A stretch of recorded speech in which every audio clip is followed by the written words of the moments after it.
I can guarantee that every single person watching this video is part of the reason why 2014 was the best year of my life. So I want to start with one of the very last events of the year first. I, on my birthday, which is December 16th for all of you identity stealers, had, between people purchasing these shirts and some unique motivation from the RX-7 community, pulled the trigger on a turbo four-rotor. To tell you why 2014 was so good, I have to tell you why the very tail end of 2013 was shit.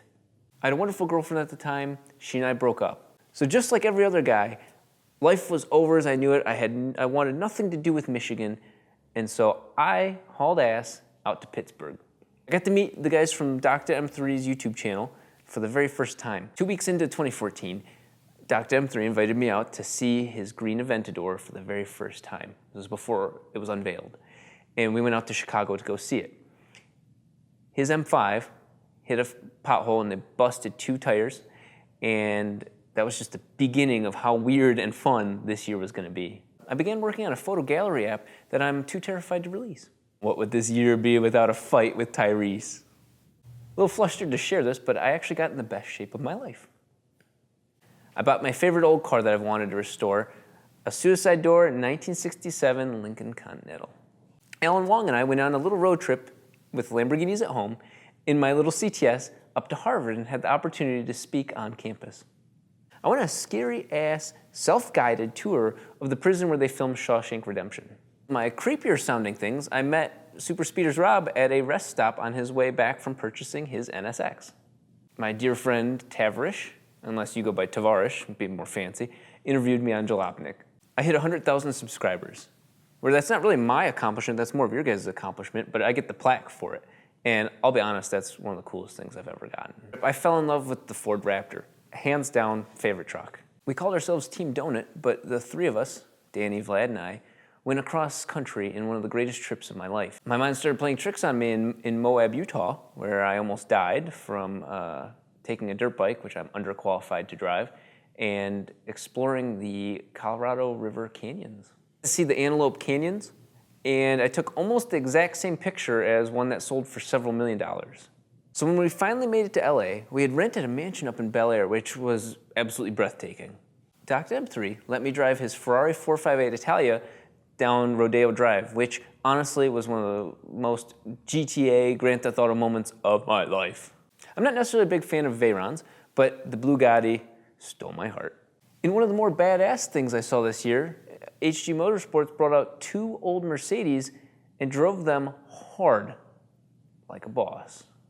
In probably the most scenic moment of my life so far, I ran up the coast of California with Fuel Run.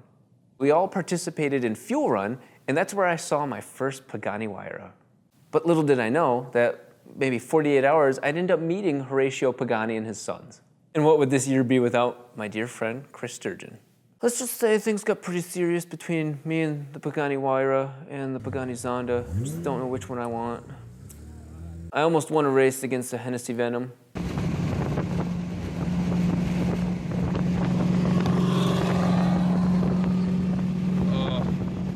I had the pleasant surprise of meeting Shmee 150, right-o, to sit in my very first McLaren P1, but got in a lot of trouble because it was actually a customer's. I got the opportunity to beat the hell out of an Huracan all through the mountains of Monterey.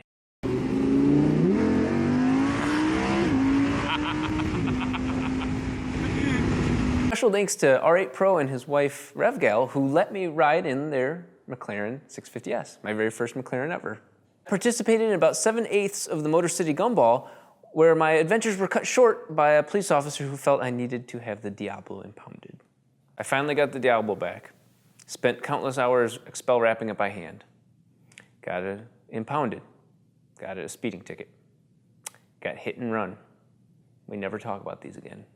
I began selling t-shirts to fund the more than $100,000 estimated build for my 4-rotor.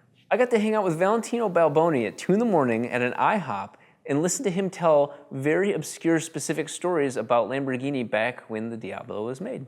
I got to have drinks with several McLaren P1 owners with the CEO of McLaren, at the Beverly Wilshire. My brother bought an old '69 Mustang.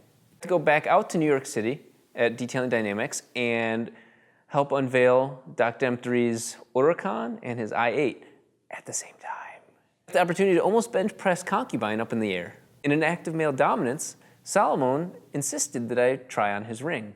I think if we were in prison, that would have made me his bitch. Across the floor like a depraved man on Quaaludes. If you're into Counter-Strike, I went and saw where terrorists spawn at San Juan Capistrano. My dad got a Tesla. He did not get the D. I don't think he wanted the D. I want to give a special shout out to somebody who will remain nameless, who was there for me at the very beginning of the year. It was kind of one of those dark times, you know, everybody goes through them. And this person was just kind of there, has been there the whole year, and I really want to extend my gratitude to them. To bring all 364 days together, or 65, whichever, to a close, I ended up spending New Year's Eve back in Pittsburgh.